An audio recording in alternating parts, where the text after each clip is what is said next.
Ayan na nga. Tapos na yung naiwan kong trabaho kahapon.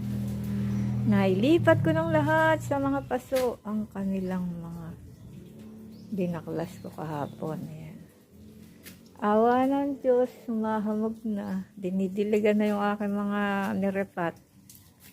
Oh, blessing sa halaman. Mahamog na yan.